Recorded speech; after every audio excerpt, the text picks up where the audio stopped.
નમસ્તે મિત્રો, આજે હું તમારી સાથે ઉપટન બનાવવાની રીત શેર કરીશ। તો આ ઉપટન ઘરની જ વસ્તુઓમાંથી બનશે।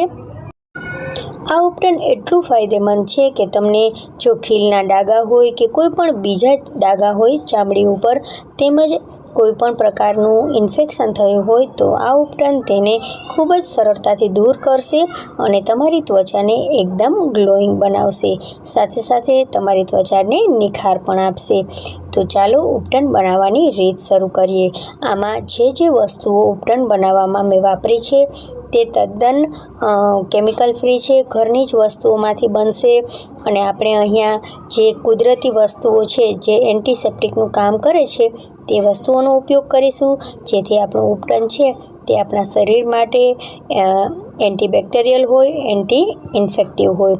તો કોઈ પણ જાતનું ઇન્ફેક્શન હોય શરીરમાં તો ત્યાં પણ તમે તેને લગાડી શકો છો। તો આ ઉપટન બનાવવા માટે મેં અહીંયા લીધા છે મગને આપણે એકદમ પાવડર કરી નાખવાનો। તો મગનો પાવડર મેં અહીંયા સફેદ બાઉલમાં લીધો છે।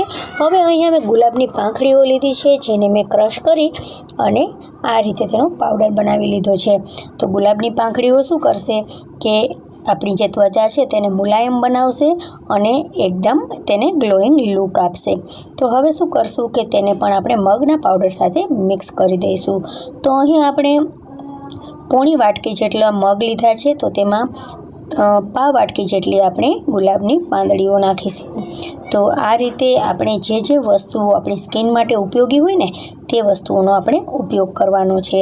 તમને જો કોઈ વસ્તુ એવી લાગે કે આપણી સ્કિન માટે આ ઉપયોગી છે અને તેનો ઉપયોગ આપણે ઉપટનમાં કરી શકાય એમ છે, તો તે પણ તમે તેમાં એડ કરી શકો છો।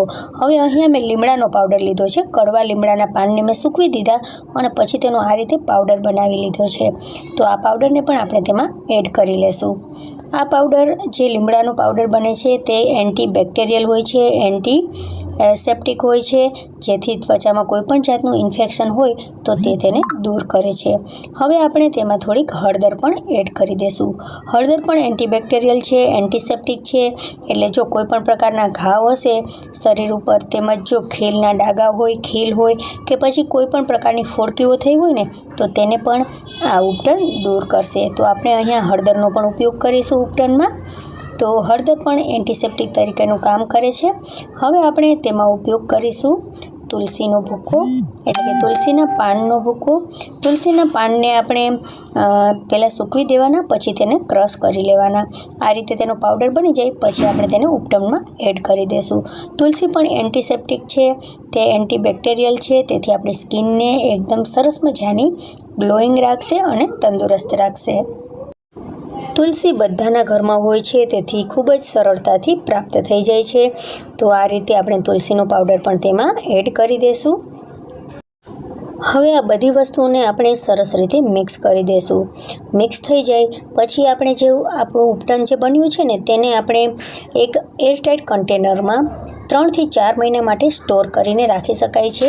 તમે જ્યારે પણ તમારે આનો ઉપયોગ કરવાનો હોય તેટલું વસ્તુ કોઈ વાટકીમાં લઈ અને તેમાં થોડુંક પાણી નાખી અને 2 મિનિટ સુધી રહેવા દેવાનું, પછી આપણે તેને આખા શરીર ઉપર ઘસી અને લગાડી લેવાનું। તો અહીંયા તે સ્ક્રબરનું કામ પણ કરશે અને સ્કિનને એકદમ ચોખ્ખી ચણાક બનાવી દેશે। તો મિત્રો, આ ઉપટન તમે જરૂરથી ઘરે બનાવો અને તમારા ફ્રેન્ડ્સ અને ફેમિલીને પણ આ વિડીયો શેર કરજો। ખૂબ જ સરળતાથી આ ઉપટન બની અને તૈયાર થઈ જાય છે। જ્યારે પણ ઉપયોગમાં કરવું હોય ત્યારે પાણીમાં આ રીતે 1 કે 2 ચમચી જેટલી જરૂરિયાત હોય તે પ્રમાણે તમારું ઉપટન લઈ લેવાનું અને 2 મિનિટ સુધી તેને પલળવા દેવાનું। જો તમારે એમનેમ પણ તેનો ઉપયોગ કરવો હોય તો પણ તમે કરી શકો છો। શું 2 મિનિટ તેને રાખશો ને તો તેમાં રહેલી જે બધી વસ્તુઓ છે ને એકદમ સરળતાથી પાણીની સાથે હળીમળી જશે અને તે ખૂબ જ અસરકારક રીતે શરીર ઉપર કામ કરશે। તો ઉપટન બની ગયા પછી અહીંયા મેં કાચની એક બરણીમાં તેને ભરી અને સ્ટોર કરી લીધું છે। તમે કોઈ પણ એરટાઇટ કન્ટેનરમાં તેને 4 થી 5 મહિના માટે સ્ટોર કરીને રાખી શકો છો, બિલકુલ પણ ખરાબ નહીં થાય। જ્યારે પણ જરૂર હોય ત્યારે એક ચોખ્ખી ચમચીથી ઉપટનને કાઢી લેવાનું અને તેનો ઉપયોગ કરવાનો। તો મિત્રો, તમને જો આ ઉપટનની રીત ગમી હોય ને તો તમે મારી ચેનલને સબસ્ક્રાઈબ જરૂરથી કરજો, સાથે સાથે બેલ આઇકોનને પ્રેસ કરજો। Thank you for watching.